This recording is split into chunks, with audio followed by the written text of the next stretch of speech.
Lain. Jumpa tak? Coba. Syahadat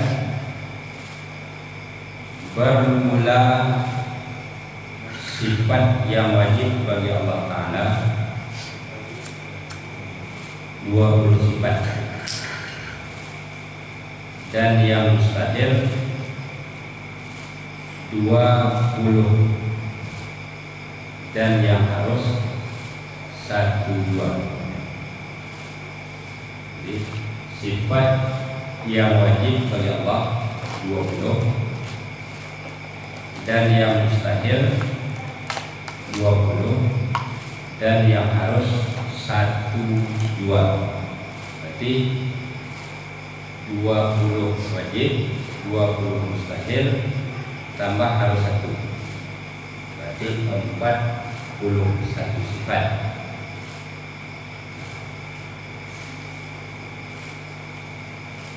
Dan yang wajib bagi sekalian pesuruh Allah 4, dan yang mustahil 42, dan yang harus 1-2.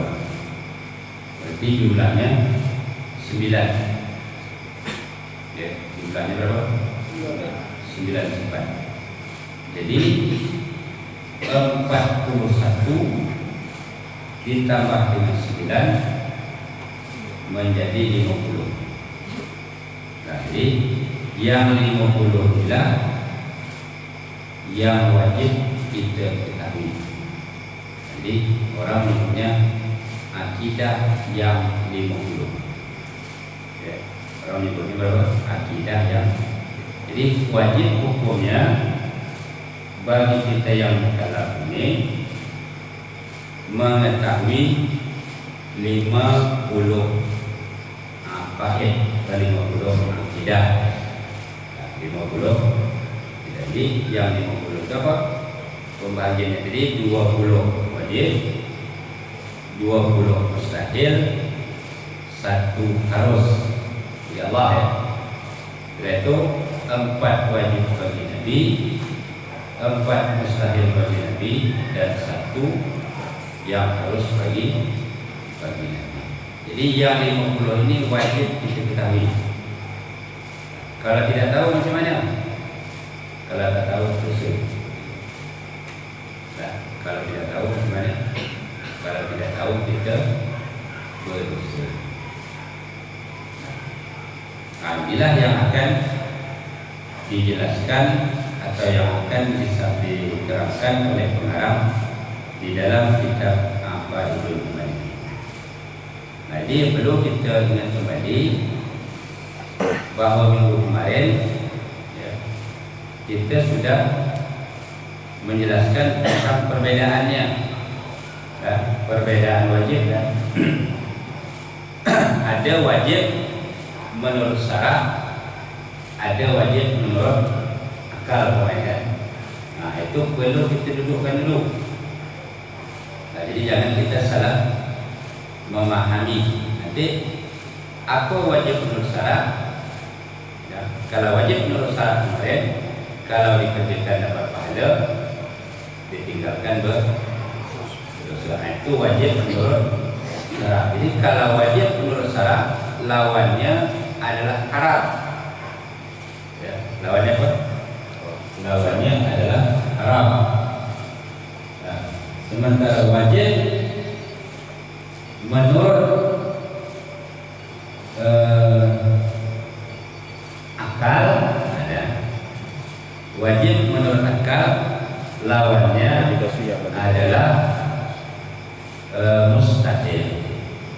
Adalah mustahil. Apa wajib menurut akal? Nah, kalau wajib menurut akal kemarin, ma la yatasawwaru fil aqli adam. Jadi sesuatu yang tidak bisa diterima oleh akal kalau dia ada. Ya, jadi sesuatu yang tidak bisa diterima oleh akal kalau dia tidak ada. Di apa lawannya? Lawannya mustahil. Jadi mengetahui akidah yang 50 ini hukumnya wajib menurut syara. Ya, wajib fikir. Jadi kalau kita tahu, dapat pahala. Kalau kita tidak tahu, kita berdosa. Faham ya? Itu yang penting tu. Apa namanya? Sebelum kita melanjutkan ke pelajaran yang selanjutnya lagi. Jadi kalau kita tidak bisa bedakan itu, nanti apa yang kita pahami? Wajib. Ada sifat yang wajib bagi Allah, ada sifat yang wajib bagi Allah. Jadi wajib itu apa? Wajib yang maksud itu wajib menurut akal, bukan wajib menurut syarat. Wajib menurut sifat yang wajib bagi Nabi. Itu yang maksud adalah wajib menurut akal, bukan wajib menurut syarat. Jadi supaya ada batas-batas dia. Dia sama-sama istilah itu. Sama istilahnya sama, cuma apa namanya pengertian dia. Pengertian wajib menurut ilmu syarat, pengertian wajib menurut ilmu akidah atau ilmu tauhid. Okey. Dah ya? Berlanjut, ada faham ya? Okey? Dah? Lanjut. Tanbihun. Ini satu pekerjaan. Ini satu pekerjaan. Ketahuilah olehmu bahwasanya sempurna ilmu usuluddin itu dengan memaham maksudnya 8 perkara. Ketahuilah olehmu bahwasanya sempurna ilmu usuluddin itu dengan paham maksudnya 8 perkara. Artinya apa?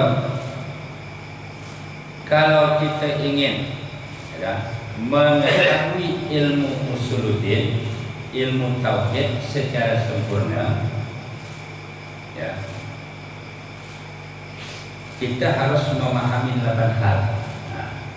Kita harus memahami bahwa ada 8 hal. Ada 8 hal atau 8 perkara atau 8 syarat yang harus kita ketahui supaya kita memahami ilmu usuluddin itu dengan sempurna. Kalau kita tak paham yang 8-nya macam mana? Kalau tidak sempurna 8-nya juga. Kalau tidak panjang macam mana? Tidak sempurna. Kita nak dapat sempurna atau tidak? Jadi kalau kita ingin memahami secara sempurna, maka kita harus memahami 8 hal. Pertama, hafaz sekalian aqaidul iman serta maknanya bahasa Melayu. Jadi yang 50 itu, yang 50 macam tadi harus kita pahami.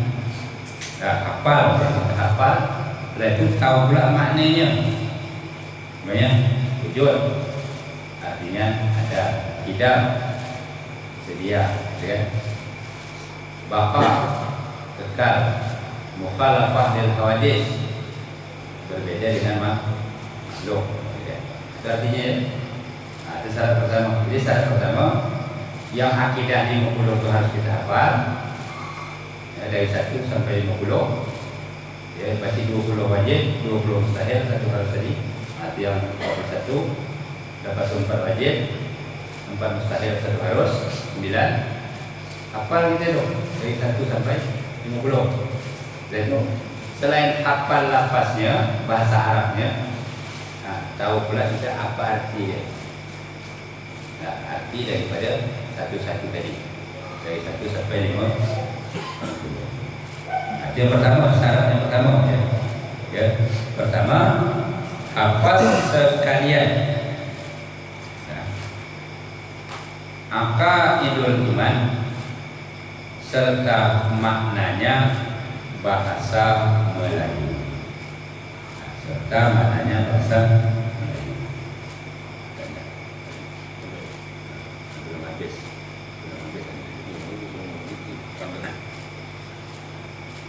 Yang pertama ya. Nah, itu yang pertama. Kedua, paham ta'rif aqaidul iman. Ya, paham ta'rif. Ta'rif itu kalau bahasa kitanya pengertian. Nah, pengertian daripada masing-masing tadi. Dari satu wujud kita bakal sampai terakhir. Nah, wujud apa ta'rif, definisi daripada wujud. Ya. Yang kedua, kidam, apa definisi daripada kidam. Yang ketiga, bakat, apa definisi pada bakat. Nah, harus faham pula dengan itu. Ya, kedua, paham ta'rif aqaidul iman. Nah, definisinya. Jadi kalau katakan wujud, artinya ada.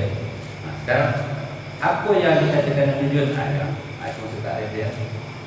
Jadi pengertian daripada wujud. Maksud ta'rif itu.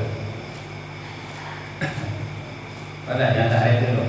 Nah, yang ta'rif itu begitu. Kalau saya contohkan dengan apa berdiri. Nah, ini hukum. Nah, ini kita tahu hukum ya. Nah, sekarang kita bisa tak mendefinisikan yang hukum itu apa? Nah, kalau orang tanya hukum itu apa benda hukum? Kalau orang tanya itu hukum itu benda. Dapat tak kita kalau bahasa sekarangnya mendeskripsikan yang rokok itu apa? Ya. Artinya kalau sudah kita sebut rokok, ada pengertiannya. Orang yang tak merokok, orang yang tak pernah nampak rokok pun tahu dia yang rokok itu dia. Itu maksudnya dengan definisi atau ta'rif dari itu. Nah, kita harus paham dengan ta'rif daripada akidah yang 50. Nah, nanti di belakang akan dijelaskan ta'rif itu satu-satu. Nah, kesalahan yang kedua. Nah, yang selanjutnya, ketiga, hafaz dalil naqli serta paham maksudnya. Ya, hafal. Apa itu kalau arti letter artinya menjaga, ada menjaga. Jadi kita harus hafal dengan dalil nakli. Dalil nakli itu dalil Qurannya. Wujud, apa dalilnya? Ya, apa dalil daripada wujud? Dalam Al-Quran, wujud itu yang menguatkan bahawa Allah itu bersifat wujud. Ada ayatnya, ada. Ayat itulah yang maksud dengan dalil. Apa dalil wujud? Faham itu. Betul kidam. Apa dalil kidam? Ya. Bakat. Apa dalil bakat? Dan selanjutnya. Tanda dulu. Tidak ni. Waktu dulu. Tapi enggak musim. Dulu enggak Jadi Hah? jadi gambar. Dia dekat selalu tak ada. Itu jadi sekarang. Oh ni. Terus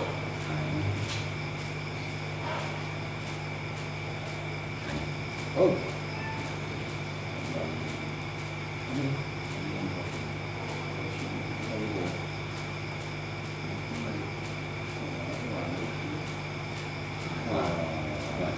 mana buka ini buka buka Itu contohnya. Alhamdulillah. Ada ini masuk ini bukan ya? Tadi. Wow. Halaman 6. Jauh. Ya, tapi penting dapat dah kan itu. Okey. Mana siapa sih? Keluar itu dah. Keluar dulu ya. Ini kan misal ya. Kita ambil lagi. Berarti yang ini tadi. Berarti yang ini sekarang dah ni. Hah? Oh, halaman 3 tak ada memang. Halaman 2 kan memang tak ada di sini. Itu ini. Berarti ini dah ambil. Satu berarti tanda ada 2. Nah, Lanjut. yang berapa ni? Keempat. 8 ya. Keempat, faham maksud sifat yang ta'alluq. Faham maksud sifat yang ta'alluq. Jadi sifat Tuhan yang 20 itu, sifat yang wajib kita ketahui yang 20 itu sifat wajib bagi Tuhan. Yang wajib kita ketahui ada 20 sifat itu. Dari yang 20 itu ada sifat yang pakai ta'alluq. Nah, ada sifat Allah yang pakai ta'alluq. Ta'alluq itu kalau bahasa Indonesia tu.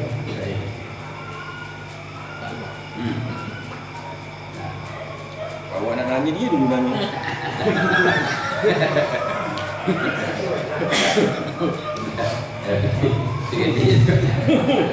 Nah, jadi sebelum masuk nanya dia ta'alluq. Awak nak nanya dia. Jadi apa ta'alluq? Dia kan.